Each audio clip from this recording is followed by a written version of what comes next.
घर की मनूसियत दूर करने के 11 आसान उपाय। हिंदू धर्म में वास्तु को बहुत महत्व दिया गया है। खास तौर पर बात जब घर की होती है तो वास्तु का ध्यान रखना और भी ज़्यादा ज़रूरी हो जाता है। दरअसल घर से जुड़े कई वास्तु दोष होते हैं। अगर इन पर ध्यान न दिया जाए तो घर में नकारात्मक ऊर्जा प्रवेश करने लगती है।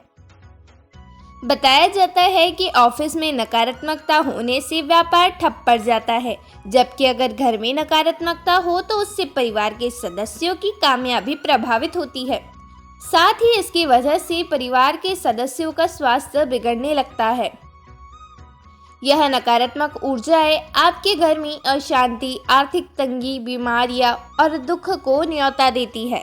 हम सभी जानते हैं कि घर में होने वाली इन घटनाओं से ही किसी नेगेटिव एनर्जी का प्रभाव हो सकता है।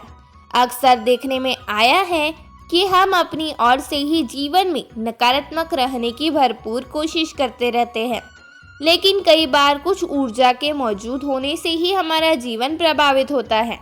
आप इन नकारात्मक ऊर्जाओं को देख तो नहीं सकते, मगर महसूस अच्छे से कर सकते हैं। यदि आपको लगता है आपके घर में नकारात्मक ऊर्जाएं हैं जो आपको परेशान कर रही है, तो आप कुछ आसान से वास्तु टिप्स को अपनाकर उन्हें अपने घर से दूर भगा सकते हैं। तो आइए आपको बताएं कि किन उपायों से आप वास्तु के दोषों से आसानी से मुक्ति पा सकते हैं। लेकिन उससे पहले अगर आप भी चाहते हैं कि लक्ष्मी माता का आशीर्वाद आप पर बना रहे, तो इस वीडियो को एक लाइक करें और चैनल को सब्सक्राइब कर लें और कमेंट बॉक्स में जय लक्ष्मी माता जरूर लिखें। पहला, घर में लगाए नमक का पोछा। जिन लोगों को अपने घर में नकारात्मक ऊर्जा होने के लक्षण नजर आते हैं, उन्हें अपने घर में नमक का पोछा लगाना चाहिए। एक बाल्टी पानी में आधा नमक डालकर उसे घोल ले, फिर इस पानी में पोछा डुबाकर पूरे घर में लगाए।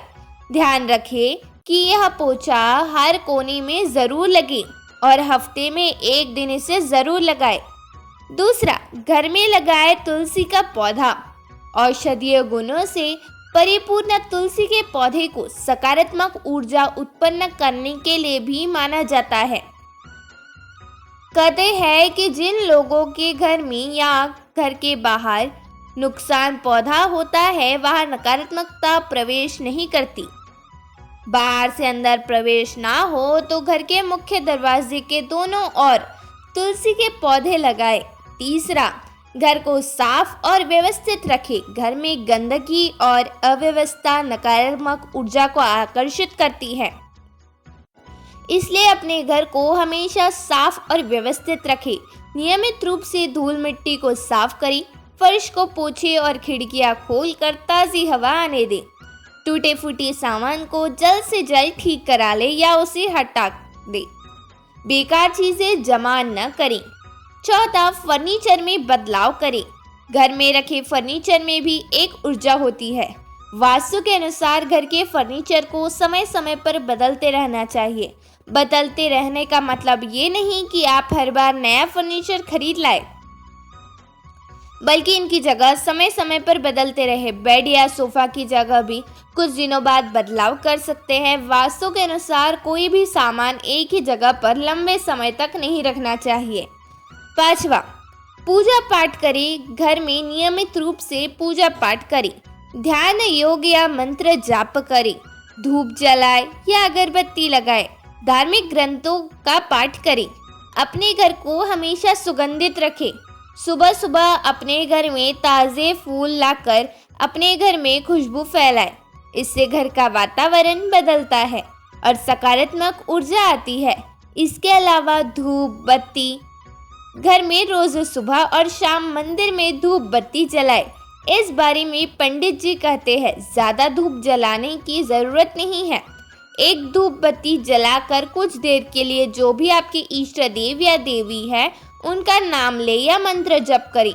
उस धूप को पूरे घर में घुमाएं। इससे नकारात्मक ऊर्जा घर से बाहर चली जाएगी। वही भगवान के घर के मंदिर की घंटी बजाए। इससे नकारात्मकता बाहर निकलती है। इसकी मधुर ध्वनि से मन शांत भी होता है और घर में खुशियां बिखर आती है। छठवां, पंचमुखी हनुमान की तस्वीर लगाएं। अगर आपका प्रवेश द्वार दिशा की ओर है तो अपने घर के प्रवेश द्वार पर पंचमुखी हनुमान की तस्वीर रखें। अगर दक्षिण दिशा की ओर है तो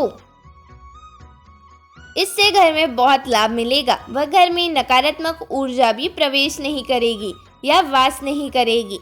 घर में जिस जगह भी वास्तु दोष है वहां थोड़ा सा कपूर रख दे।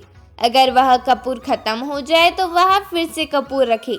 इससे आपको बहुत लाभ मिलेगा व घर में धन धान्य की वृद्धि होगी। सातवां, पानी के सही प्रयोग से घर में फैली नकारात्मक ऊर्जा को दूर किया जा सकता है। पंडित जी बताते हैं, एक कटोरी में पानी भरें और उसे 4 से 5 घंटे के लिए सूर्य की रोशनी में रख दें। इसके बाद आपके जो भी इष्ट देव या देवी है उनका नाम ले और आम या अशोक के पत्तों की मदद से उस पानी को घर के हर कोने में छिड़क दें। आप चाहे तो साधारण पानी की जगह गंगा जल का भी प्रयोग कर सकते हैं। आठवां, शंख। वास्तुशास्त्र में शंख का भी विशेष महत्व है। शंख की ध्वनि को भी नकारात्मक ऊर्जा का अंत करने के लिए उत्तम माना गया है। पंडित जी कहते हैं, शंख में पानी भरकर घर में छिड़के। साथ ही शंख को केवल मंदिर में ही रखना चाहिए क्योंकि इसमें लक्ष्मी जी का वास होता है। यदि आपके घर आर्थिक परेशानी चल रही है तो यह शंख को घर में रखने मात्रा से कम होने लगेगी। इसके अलावा घी का दीपक ज्योतिष की माने तो हर रोज सुबह शाम भगवान मंदिर में घी का दीपक जरूर जलाए कर रखना चाहिए। इससे अपने जीवन में प्रकाश तो फैलता ही है, साथ ही दीपक की रोशनी आपके अंदर सकारात्मक सोच उत्पन्न करती है। 9वां, कपूर। किसी भी ऐसे घर में रहने जा रहे हैं जहाँ पहले भी कोई रहता था तो वहाँ रहने से पहले घर की सफाई करवाए और वहाँ रहने से पहले कपूर जलाकर रखे। ऐसा करने से यदि उस घर में कोई नकारात्मक ऊर्जा होगी तो वह खत्म हो जाएगी। 10वां, घोड़े की नाल लगाए। घोड़े की नाल को ऊपर की तरफ पॉइंट करते हुए लटकाएं क्योंकि ऐसा माना जाता है कि यह सभी अच्छी ऊर्जाओं को आकर्षित और समाहित करता है। घोड़े की नाल को लगाने से घर में धन भी आकर्षित होता है और सभी प्रकार की नकारात्मक ऊर्जा से मुक्ति मिलती है।